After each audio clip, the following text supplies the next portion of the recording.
All right, next question. Where are we at? Which is more expensive, engineered or solid hardwood? Engineered's usually more expensive. Depends on what width you're at and what species. Engineered takes more work to make. Solid is it's a solid piece of wood, so there's not as many steps. And grade.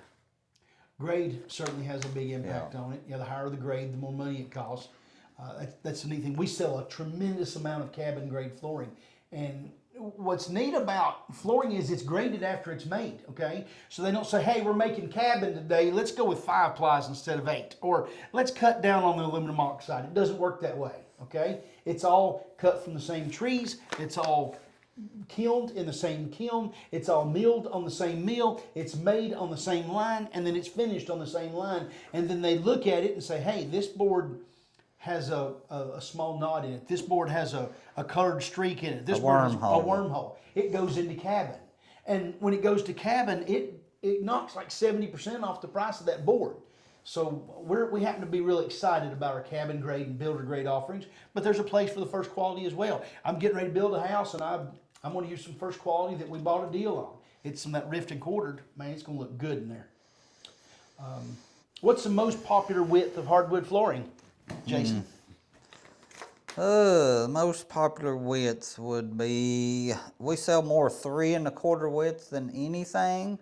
4s and 5s are very popular. In solids, you're talking about. In solids. When you get up into the 5s and solids, you are more apt to see a cupping issue, which I think we've covered in another video. Once you cover it again there, Cover it again. Cupping is if you get a little too much moisture in your home, it causes the boards to swell and you'll get the little rippling effect if you don't keep your house a certain temperature year round. People that, if you have a summer home and you like to turn everything off in the wintertime or when you leave in the summer, you should never use a 5-inch board. Right. In that case, you should use engineered anyway. In engineered, exactly right. You can use a wider board, and you're much less apt to have that problem. Right. Solid woods are much more susceptible to moisture changes. The wider they are, exponentially more susceptible. When you, if you're one of those folks that likes to open the doors and windows in the spring and let the wind blow through, don't buy solid. No, right? Your floor's gonna cup. I've probably seen 1,000 cup floors in my life. And everybody wants to blame the installer or blame the manufacturer or blame whoever.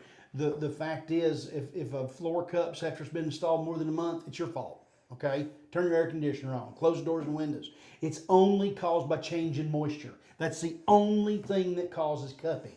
So, stay away from wide solids if you like. Stay away from solid completely, but definitely don't go wider than 3 1/4 if you have moisture issues. Right. All right.